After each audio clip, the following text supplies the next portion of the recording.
تاسو زه سترګې نه لرم په شرمو مې وشرمول توپ ته موږ داسې توغندیو راچو عینکې دې راماتې نو دوی په چمو خوا مه بدوه دا باندې ولې مونیان ستا د ښایسته ځواني ده دا نور خصمانان دې له کومه خوا څه پیدا کړي دي نور به نه کې پیدا څه پکې ته په خپل سترګو ووینه ښه نو دا کراماتي دوربین دی ته ورته چې زه کې وګورم هر شی کې ښکاري ښه نو د هغه کراماتي دوربین دی چې راتلونکي وخت معلوموي په راتلونکي وخت کې به موږ دا ته رایو وای سورکړی چرګې راسه جوړ کړي وای د لاندې پسې راز کباب یې کلمه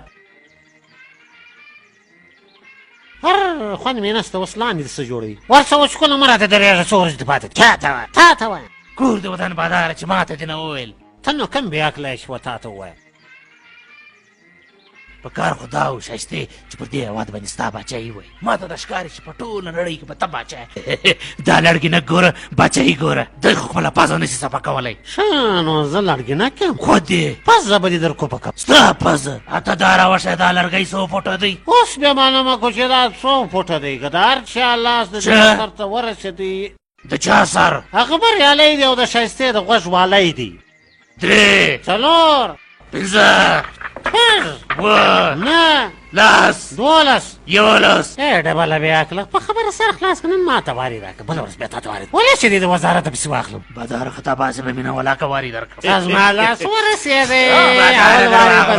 باداره. تاسې به ډېرې لوبې لیدلې د ښایستې و مخ ته چې کومه لوبه زه نن کوم هغه به مې په خوب نه لیدل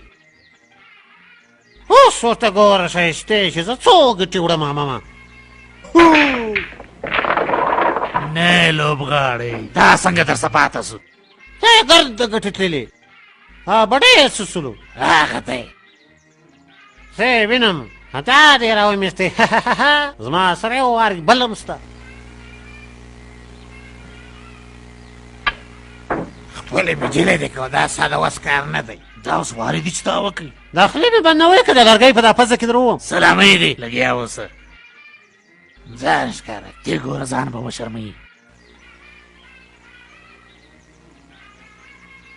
الوی پزه دې راپیته کړله چې زه وارې کوم دا د ګړنګو پزه مه راوړه ودې خورم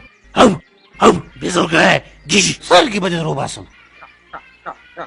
سر به دې رامت کړی وای دا سرکولي دې ولې نه وای راغورځولی ته دواړه ځانونه سره مړه کړئ خو دا زما وار یې راکړئ ښایستې دې ګوره د کیسه واقعي زه څنګه درته یوسم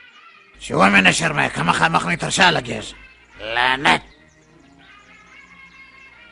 داسې یوه خواته سئ دا سترې د بس کار نه دی دا ته راګټې خو ما پخوا په پټو سترګو وړل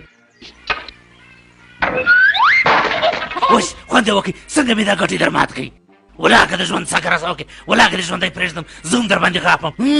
او تا څه کوې چې شي بیا دې قرآن شروع کړی زوګی تا پر مخ باندې چش نښلولی دی خړېله په برېتو دې بیا څه کار دی برېتلو خو د نارینه نشاني دا د فکر په برېتو بلې بلې